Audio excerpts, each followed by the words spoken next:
Hablemos con Peláez. ¿Qué tal, amigos? Les habla Jorge Hernán Peláez. Bienvenidos a otro capítulo más de Hablemos con Peláez. Hoy vamos a hablar con nuestro primer invitado del tema que ha propuesto el gobierno, la consulta popular. Juan Manuel Charri, experto constitucionalista, abogado reconocido, columnista e invitado permanente en diferentes medios de comunicación para hablar de estos temas. Bienvenidos a Hablemos con Peláez.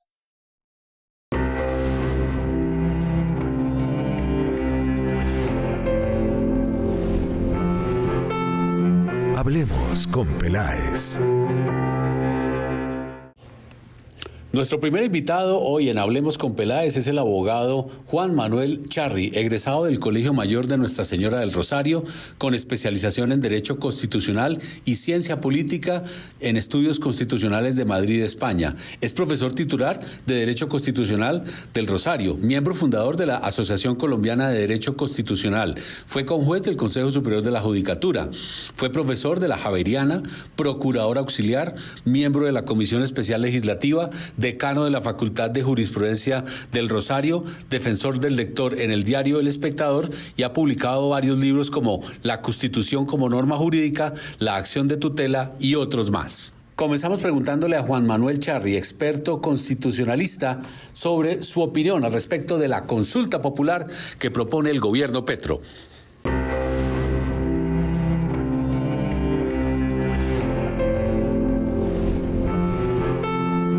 Hablemos con Peláez. Jorge Hernán y quienes nos acompañan, un saludo especial. A ver, yo creo que en esta coyuntura particular tenemos un contraste en lo que se puede llamar la democracia representativa, o sea que los ciudadanos elegimos personas que van al Congreso o a las asambleas en nombre nuestro, a identificar una posición ideológica, un programa, etc. Contrastado con lo que la Constitución del 91 fortaleció, que es una democracia participativa, donde el ciudadano ya no elige personas, sino que toma directamente decisiones.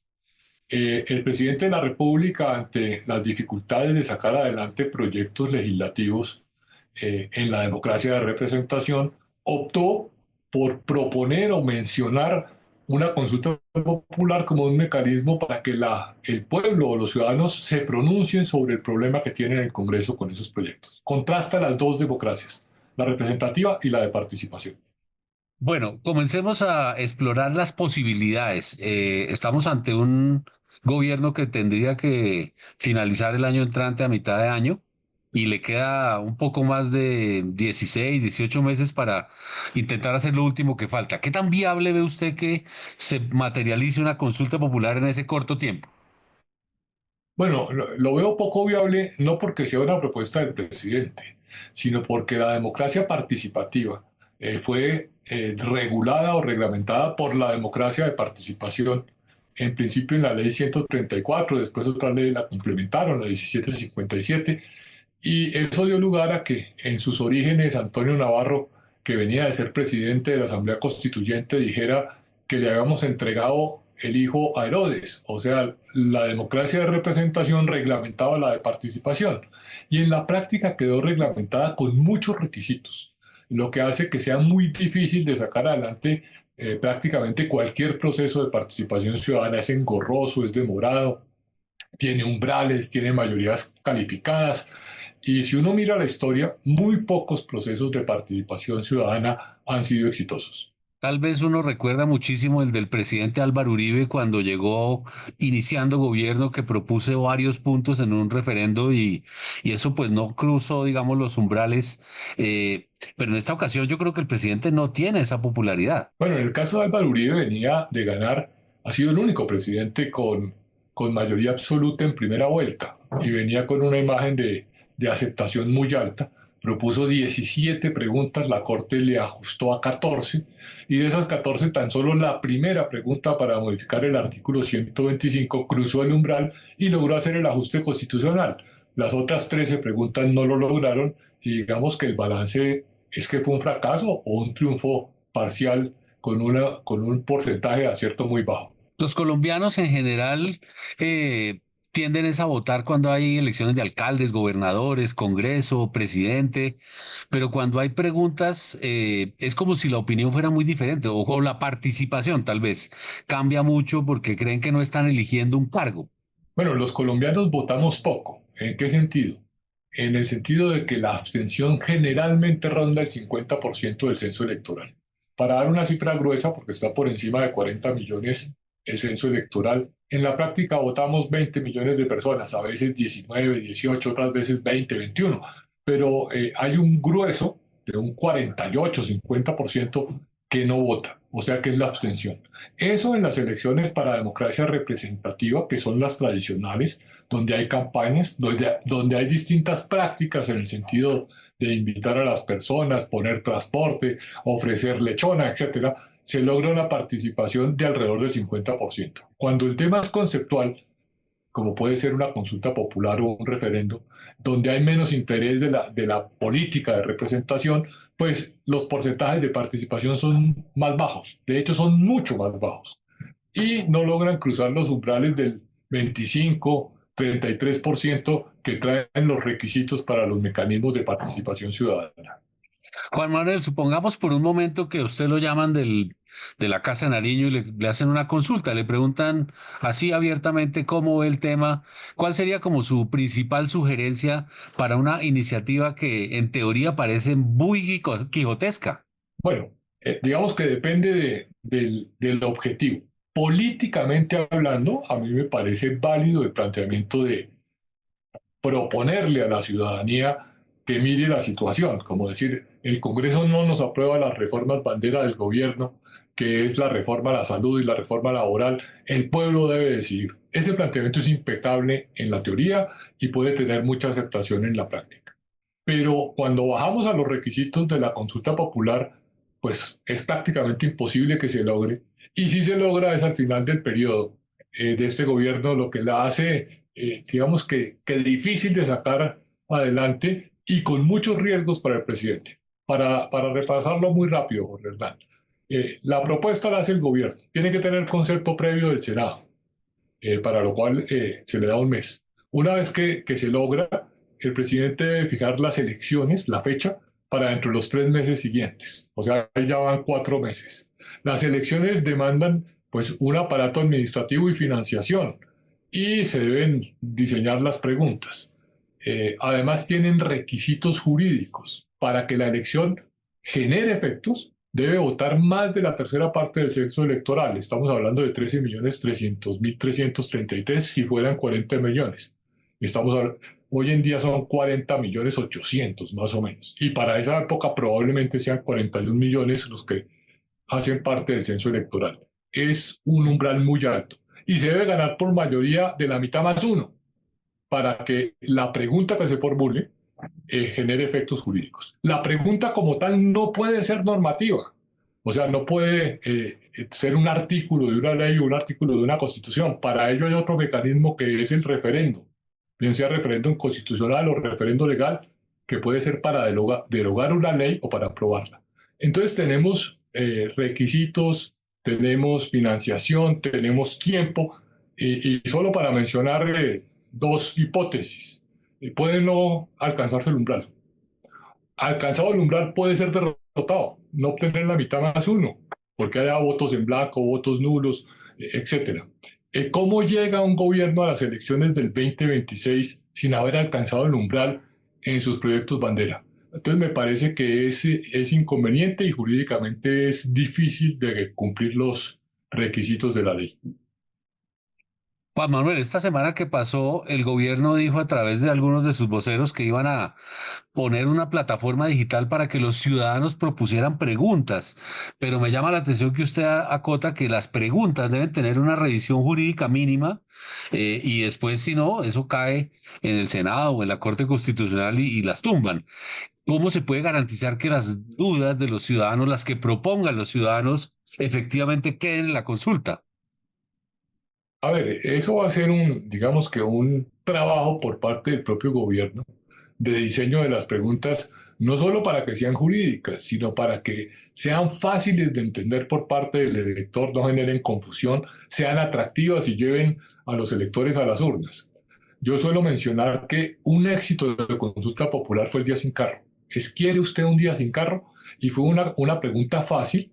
Los ciudadanos votaron y dijeron sí queremos un día sin carro y en efecto las autoridades competentes tuvieron que adoptarlo.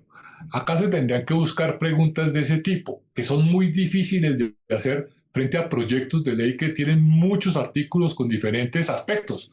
En el caso de la reforma laboral, cómo se paga el día dominical, cómo es el descanso, cómo son los recargos nocturnos, etcétera. Entonces, ¿cómo hace uno una pregunta que no es el texto de la norma para que el ciudadano se pronuncie a favor de esos proyectos y cuál es el efecto jurídico que tendría si uno contestara que sí y tuviera efectos jurídicos? Entonces, no se ve fácil cómo hacer esas preguntas para que tengan un efecto jurídico contundente. Dicho en otras palabras, Jorge Hernán, yo creo que el gobierno está, digamos, fortaleciendo su imagen, criticando al Congreso, pero al final no vamos a tener consulta popular, sino el hecho político de que el ciudadano piense que la democracia de representación no quiso aprobar los proyectos bandera del gobierno y que sus seguidores se sientan defraudados y haya una manifestación en las calles donde se siente más cómodo el gobierno para generar hechos políticos.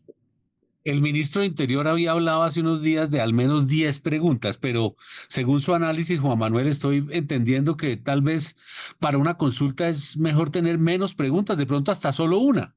Sí, depende en este caso porque digamos que eran dos proyectos de ley, el de salud y el de trabajo. Digamos dos preguntas. Supongamos cuatro preguntas, dos sobre la reforma a la salud, dos sobre el tema laboral. Pero tenemos el antecedente del primer gobierno de Álvaro Uribe. Presentó 17 preguntas, le aprobaron 14 y solo logró aprobar una en su mejor momento, al inicio del gobierno, habiendo ganado por mayoría absoluta. Y era una consulta popular de iniciativa ciudadana cuyo umbral electoral era del 25% y logró solo aprobar una. Acá es una consulta popular que nunca ha habido, que es una consulta popular nacional donde la propone el presidente de la República con la firma de todos los ministros y necesita un umbral del 33%, o sea, la tercera parte del sexo electoral. A mí me parece que es más exigente y en un momento en el que el gobierno tiene más desgaste.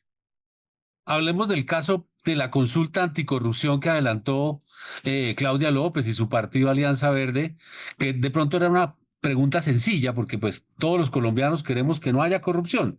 Y esa iniciativa también tuvo sus propias dificultades. ¿Qué aprendizajes y qué lecciones quedan de esa consulta anticorrupción? Bueno, fue una consulta popular de iniciativa ciudadana, o sea que tenía el 25% del umbral electoral, una cuarta parte del censo electoral.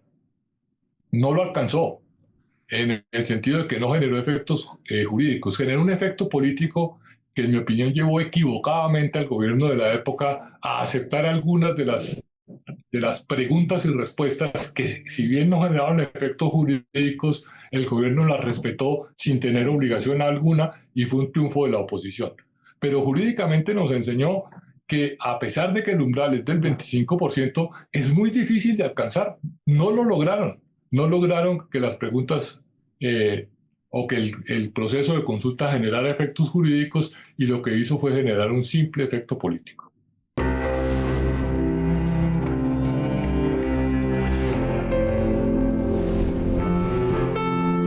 Hablemos con Peláez. Momento de la primera pausa, Juan Manuel, ya regresamos con el resto de la explicación aquí en Hablemos con Peláez por la señal del Canal 1, Más Compañía.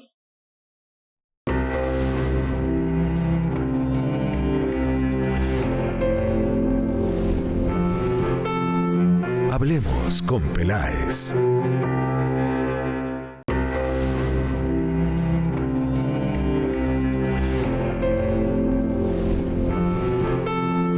Hablemos con Peláez. Volvemos con Juan Manuel Charri y le pregunto ahora por qué al gobierno se le caen tantas cosas, tantos decretos y normas en la Corte Constitucional. Bueno, yo creo que este gobierno tiene una carga ideológica superior a los anteriores. Es un gobierno de cambio con un sesgo, si se quiere, social o izquierdista, con un lenguaje que en ocasiones es de confrontación y descalificación a los contendores. Y yo creo que prima esa animosidad ideológica y no le dan el suficiente peso a los requisitos jurídicos. De hecho, en ocasiones dicen que es que los jueces no dejan gobernar. No, Eh, hay que gobernar de acuerdo a la Constitución y la ley, y tenemos unos garantes que dicen cuándo se adoptan las decisiones conforme a la Constitución y la ley. Y ese garante dice no se cumplieron los requisitos. Mire, ha habido más de 30 declaratorias de nulidad en nombramientos en la carrera diplomática porque no cumplen los requisitos que deben cumplir. No porque haya un ánimo, digamos, de vetar al gobierno en las corporaciones judiciales, sino porque simplemente no cumplen los requisitos y los jueces se ven obligados a declarar la nulidad de esos nombramientos. Indudablemente también los colombianos se preguntan mucho, y usted pues es un experto en el tema de la tutela, porque hay muchas tutelas de temas de salud. Está, por ejemplo, la tutela que acaba de ganar en el juicio de Álvaro Uribe el doctor Granados. Y uno de pronto no entiende por qué algunas tutelas van a unos tribunales, otras a la Corte Suprema, otras al Consejo de Estado. ¿Cómo explicarle fácilmente a los ciudadanos por qué esos mecanismos de tutela a veces van por vías diferentes? A ver, en la Constitución del 91 se dijo que el ciudadano podía intentar la tutela ante cualquier juez. Eh, y eso se dio en un contexto, tan pronto inició el efecto de la Constitución, que estábamos en el debate de si la tutela procedía contra providencias judiciales o contra sentencias de las altas corporaciones. Y entonces llevaba un contrasentido. Si bien el ciudadano podía ir ante cualquier juez, tendríamos un juez de baja jerarquía revocando decisiones de la Corte Suprema o del Consejo de Estado. El tema dio mucho que hablar y finalmente en el gobierno Pastrana se encontró una solución, a mi juicio, forzada, eh, porque no se podía regular la competencia del juez. Entonces se reguló el reparto, que es una medida puramente administrativa, donde se reparten las solicitudes. Y entonces dio unas reglas de reparto tratando de organizar el universo de tutelas y diciendo si son autoridades nacionales va a tribunal administrativo, si son autoridades locales va a juez de circuito, a juez municipal.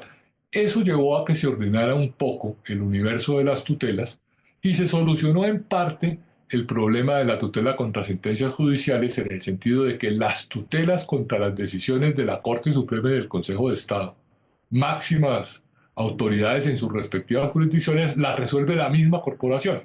Entonces uno ve que hay sentencias que van directamente a la Corte Suprema, directamente al Consejo de Estado, otras van al Tribunal Administrativo o al Tribunal Superior, otras van a jueces, digamos, de circuitos municipales, muchas de ellas en virtud de ese decreto de reparto. Bueno, y usted que le ha tocado ver tanto en su carrera, me imagino que ya tiene una respuesta para algo que se me ocurre con esto que usted está contestando, y es, ¿qué pasa si dos ciudadanos ponen en dos despachos judiciales la misma tutela y los dos jueces fallan diferente? ¿Existe el tema tutela contra tutela o cómo se dirime este tipo de situaciones?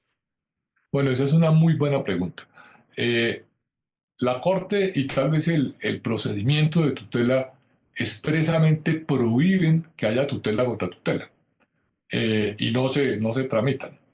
Mm, pero la Corte Constitucional, a donde llegan todas las tutelas que se han tramitado, y estamos hablando del orden de más o menos 25.000, 30.000 tutelas al mes, si no más, que llegan a la Corte Constitucional, tiene la función de seleccionar algunas, lo hace de acuerdo a su propio criterio, no es una instancia judicial para las partes, y allí unifica la jurisprudencia. No sé usted, Jorge Hernán, si haya visto que hay unas sentencias de tutela que se les pone un número que está precedido de las letras SU 528 del año tal, la sentencia. Es una sentencia de unificación de tutela que se expide en determinado momento. Las hay bastantes, o sea, no son excepcionales, y lo que hacen es justamente resolver lo que usted plantea.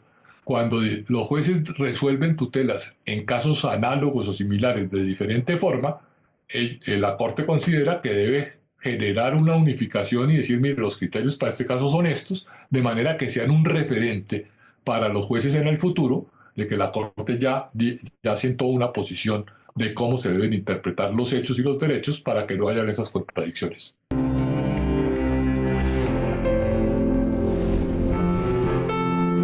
Hablemos con Peláez.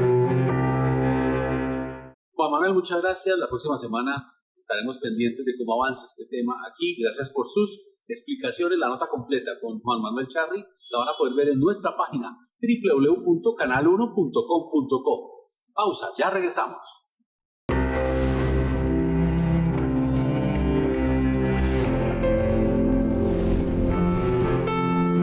Hablemos con Peláez.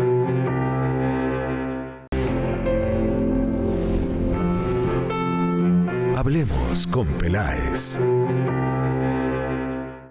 Llega el momento de Juliana Duque, sus historias solidarias. Juliana, bienvenida, adelante. Hablemos con Peláez. Hola Jorge, bienvenidos a este espacio de noticias positivas. Y en el marco del Día Internacional del Agua, celebramos esas prácticas sostenibles que cuidan nuestro planeta. Así que conozcamos en qué consiste esta iniciativa que ayuda a conservar el agua. Hablemos con Peláez. En el Día Internacional del Agua reconocemos la importancia de este recurso. Sabemos que en los últimos 20 años ha disminuido en 20% este recurso para la población. Hoy, casi 4 millones de personas tienen escasez de agua. Desde TORC entendemos que las empresas jugamos un papel fundamental. El 66% de agua utilizada en el mundo proviene de las industrias y por eso trabajamos en 3 pilares esenciales: reducir, reutilizar y reportar. Reducimos nuestro consumo implementando diferentes tecnologías, las más eficientes y tecnología de punta, donde nosotros nos hemos permitido disminuir en un 45% el agua fresca de nuestras plantas.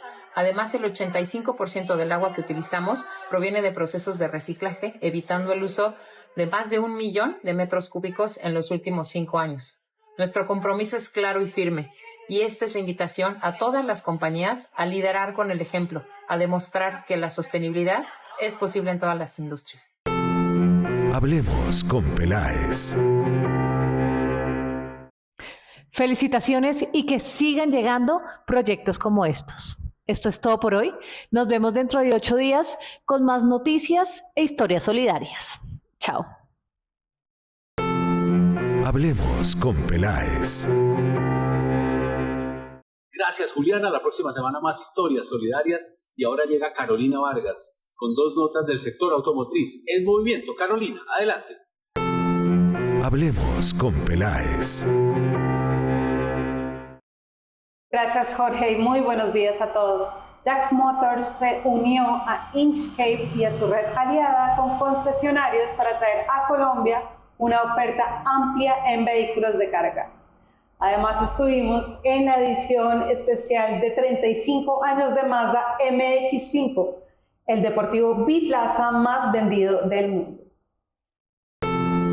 Hablemos con Peláez.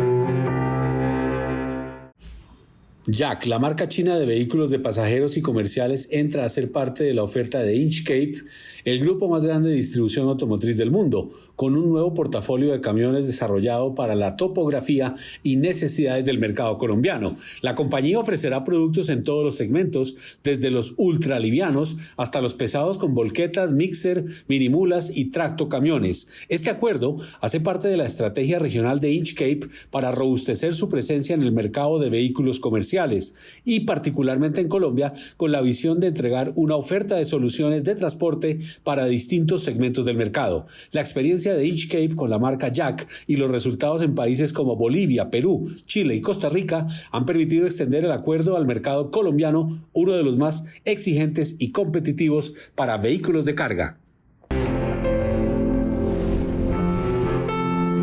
Hablemos con Peláez. Agilidad, balance preciso y dinámica única de conducción son tan solo algunos de los calificativos que los entusiastas del motor alrededor del planeta han utilizado para definir Mazda MX-5, que por su sigla MX significa Mazda Experimental, fiel representante de la deportividad y diversión de la conducción, por factores como su exclusiva dinámica de manejo, que ofrece respuesta inmediata, maniobrabilidad ideal y, por supuesto, una adecuada relación peso-potencia. Hablemos con Peláez.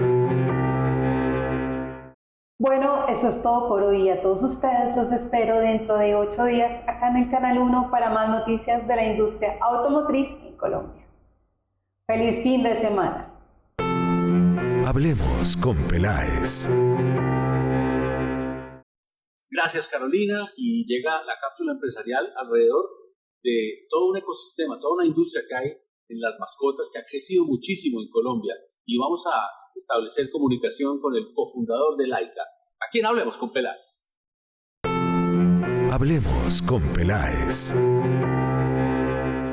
Hola, soy Camilo Sánchez, cofundador de Laika. Y hoy quiero contarles un poquito de la historia de cómo nació Laika y cuál es nuestro foco. Laika es un emprendimiento colombiano fundado por 4 colombianos con la misión de servir mejor a las mascotas y a sus dueños. Nos enfocamos principalmente en 2 cosas: hacerlo de una manera conveniente, es decir, que las personas no tengan mucha complicación para comprar sus productos, y también de una forma económica. Nuestra misión es muy simple, es hacer el cuidado de nuestros perdigos de una forma simple y económica. ¿Cómo lo hacemos? Empezamos con un modelo puramente online, donde distribuimos productos, más de 8.000 productos para mascotas de todas las marcas a la puerta de la casa. La gente puede pedir desde el mismo día hasta las 5 de la tarde y le llega ese mismo día, con la conveniencia también de poder pagar contra entrega de forma digital, ya sea con datáfono o efectivo. Y nuestros buenos precios son especialmente para nuestros Laika Members, que es nuestro modelo de fidelización, en donde normalmente somos más o menos un 10% más baratos que el mercado. Nuestro foco siempre ha sido poder hacer ese cuidado para las mascotas y para los dueños más simple y más económico, y por eso hace más o menos un año nos propusimos la tarea de abrir tiendas físicas. Nuestras tiendas físicas, la idea es poder expandir esta experiencia a las personas que prefieren ir físicamente a comprar. Hoy en día tenemos 10 tiendas físicas, de las cuales 9 están ubicadas en Bogotá y una en Llano Grande, en Antioquia. Y la idea es seguir este plan de expansión hasta llegar en los próximos 2 años a más o menos 100 tiendas en Colombia.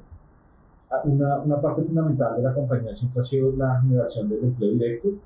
Hoy en día tenemos más o menos 700 personas empleadas directamente con la compañía, y eso incluye desde, obviamente, las personas administrativas, las personas de las bodegas, pero también incluye todo el tema de la última milla. Todos nuestros domiciliarios son empleados de la compañía, y creo que es un valor fundamental, porque eso genera progreso y estabilidad para ellos, y obviamente un mejor servicio para nuestros clientes. Planeamos terminar el año con más o menos 1.000 empleos directos, y con la idea de seguir creciendo en los próximos años. Una parte fundamental de nuestra misión también es ayudar en temas generales a la sociedad, obviamente a los perros y a los gatos que no tienen hogar, pero también vincular a las mascotas dentro de ayudas sociales para las personas.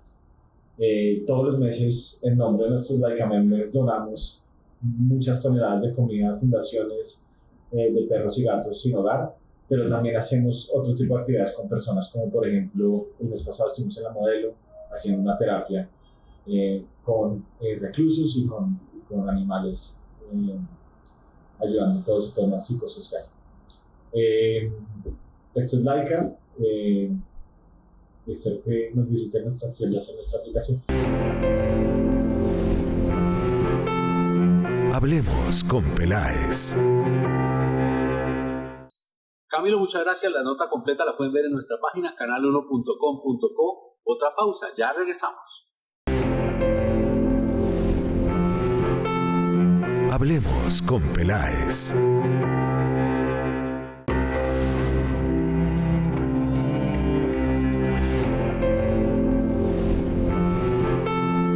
Hablemos con Peláez.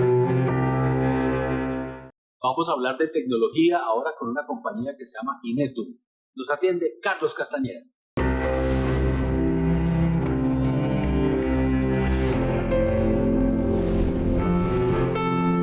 Hablemos con Peláez. Hola, yo soy Carlos Castañeda, director general de Inetum para Colombia. Inetum es una compañía global de tecnología, de integración, consultoría e implementación de soluciones tecnológicas. Tenemos presencia alrededor del planeta, concentrados en mercados europeos y en Latinoamérica. En Europa, con presencia importante en países como Francia, España, Portugal y Bélgica, en donde somos uno de los 5 principales actores en términos de volumen de negocio en implementación de soluciones de tecnología. En Latinoamérica tenemos presencia en México, Brasil, Colombia y Perú. Colombia además tiene un reto particular, pues ha sido seleccionada por la firma para atender a través de servicios offshore necesidades y proyectos que se desarrollen en habla hispana en todo el planeta. Para España en particular, ya somos 420 personas en Colombia trabajando en proyectos de transformación digital e integración tecnológica. La apuesta por Colombia es muy clara. Encontramos el talento digital y tecnológico correcto y el potencial de seguirlo desarrollando. Encontramos universidades que están formando en las disciplinas y las tecnologías que nuestros clientes están buscando para afrontar sus problemas de negocio a través de la tecnología. Y esperamos seguir creciendo. Estimamos cerrar 2025 con 1.200 personas y sumar 400 más para cerrar en 1.600 en 2026. El talento que estamos buscando para cumplir ese reto es en todos los campos de las tecnologías, desde analistas de mesas digitales hasta científicos de datos que ayuden a resolver problemas complejos de negocio para nuestros clientes. En el mercado colombiano trabajamos con clientes del sector privado, principalmente concentrados en sector financiero, con bancos y aseguradoras, en telecomunicaciones, energía y en industria en sus diferentes verticales. La agenda realmente hoy por hoy está concentrado en eficiencia. Hacer más con menos recursos, principalmente apalancados por eficiencia traída por la tecnología. Aplicando inteligencia artificial generativa, automatizaciones y otras prácticas y metodologías para encontrar las eficiencias dentro de cada uno de los procesos de negocio.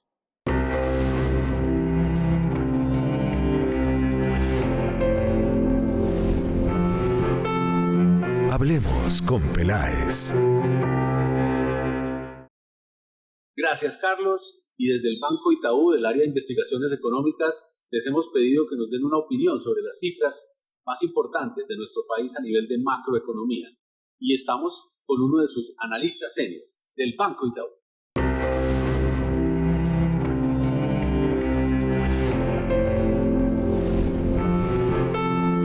Hablemos con Peláez.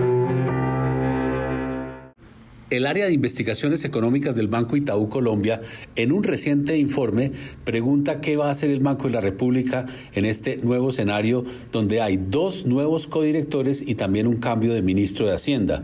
Itaú presenta una brecha técnica donde por un lado cree que el banco debería pausar los recortes de tasa por más tiempo y quedarse en 9.5%, pero en otro escenario anticipa que habrá al menos un ajuste de 25 puntos básicos por cuenta de los votos de los nombramientos de los nuevos integrantes del Banco de la República.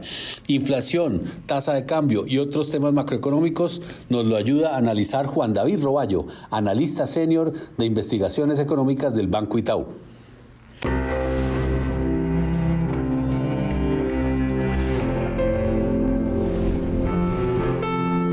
Hablemos con Peláez. Bajo nuestro nuevo escenario, desde Itaú, esperamos que la inflación siga convergiendo hacia el rango meta del Banco de la República, pasando de un 5,3% con que cerró en el mes de febrero a una inflación que podría cerrar en el año en niveles del 4,5%. Por otra parte, respecto a la política monetaria, seguimos viendo una tasa de interés que podría seguir cayendo a lo largo del año, con una expectativa que cerremos 2025 con una tasa de interés cercana al 8%. Y finalmente, respecto a la tasa de cambio, sí estamos viendo algo de mayor depreciación respecto a los niveles actuales, con una tasa de cambio que cerraría cercana a los 4.300 pesos por dólar.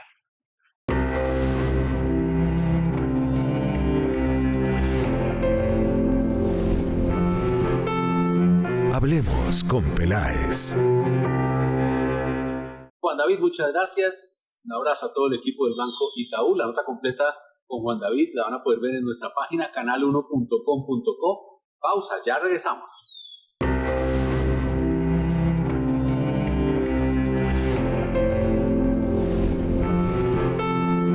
Hablemos con Peláez.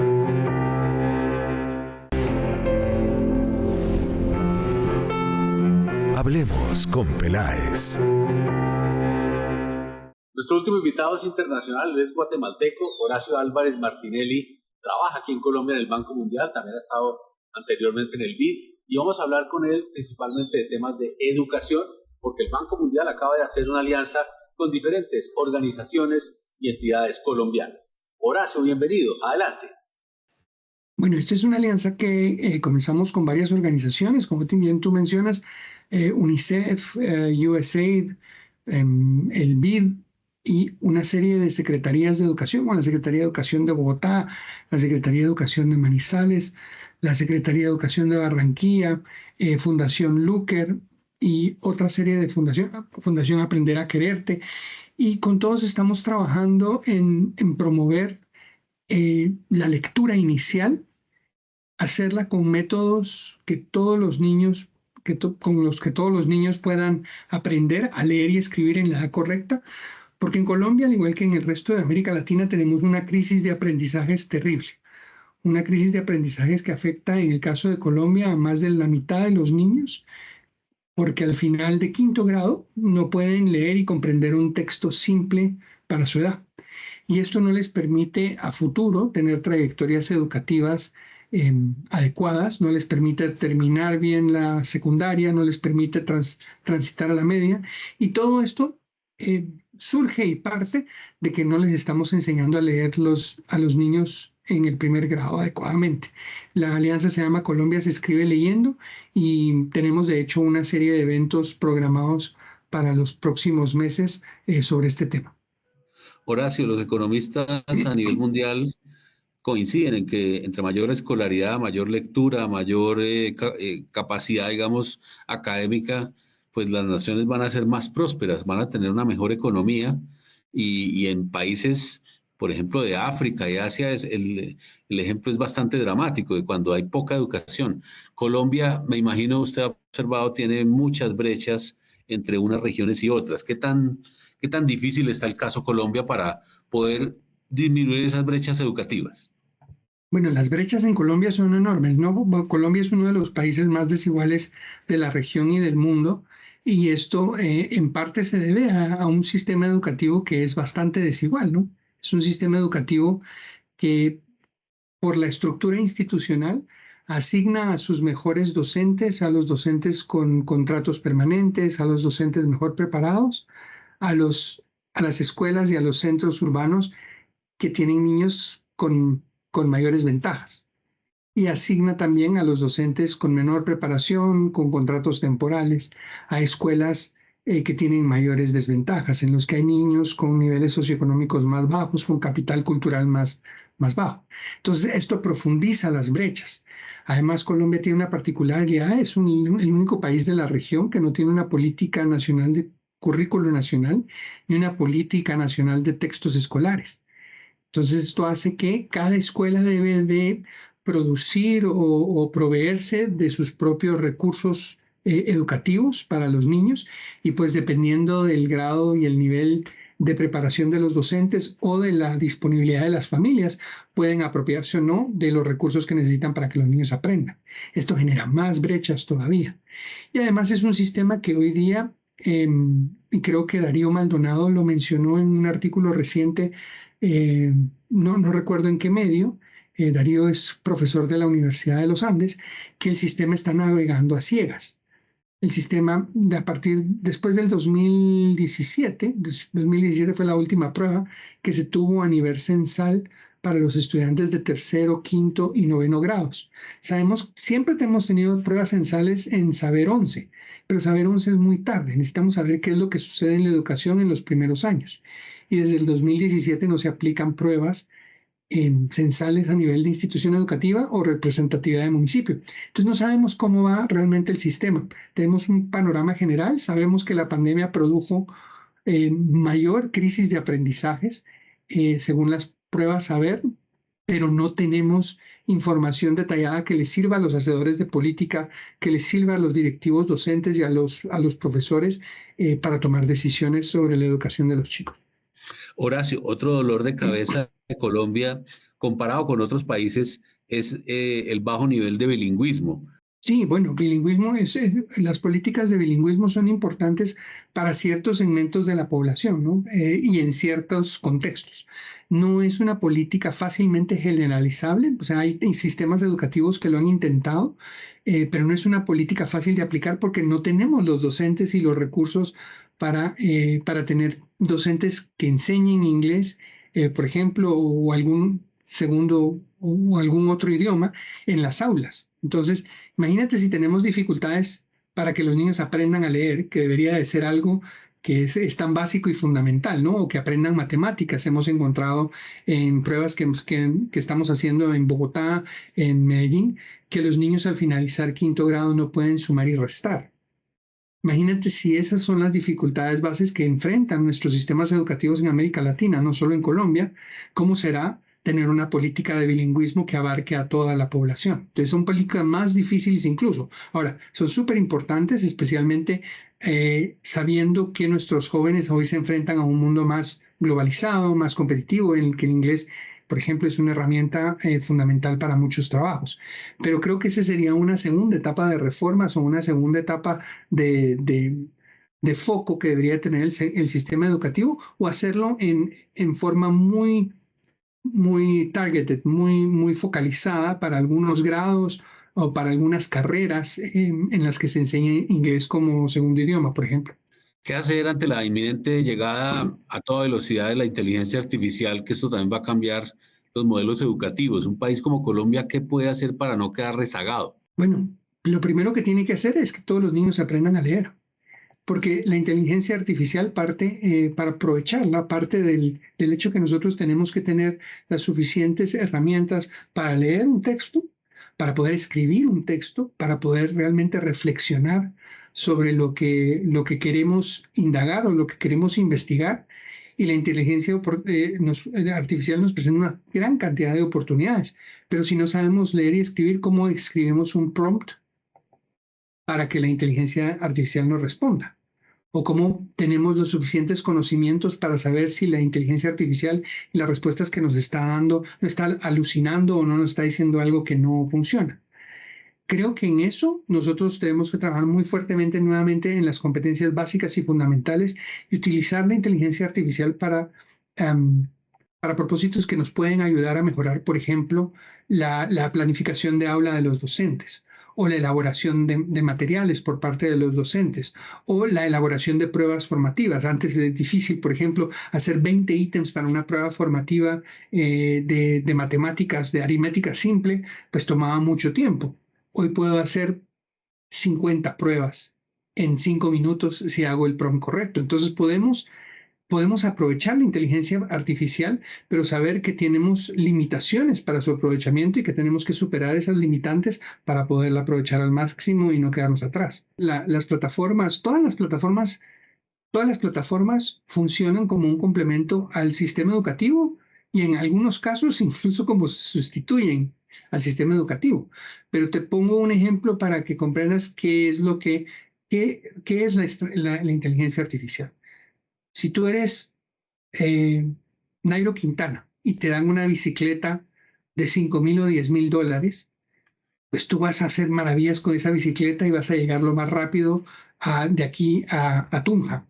Pero si me la dan a mí, pues no voy a pasar de la 185 con séptima, porque tengo unas limitantes. Horacio, muchas gracias, mucha suerte con el proyecto y con todo lo que está liderando el Banco Mundial. Recuerden que la nota completa con Horacio y todos los personajes las pueden ver en nuestra página canal1.com.co. Les habló Jorge Hernán Peláez. Nos conectamos el próximo sábado aquí en otro capítulo más de Hablemos con Peláez por la señal del Canal 1 Más Compañía. ¡Feliz fin de semana para todos!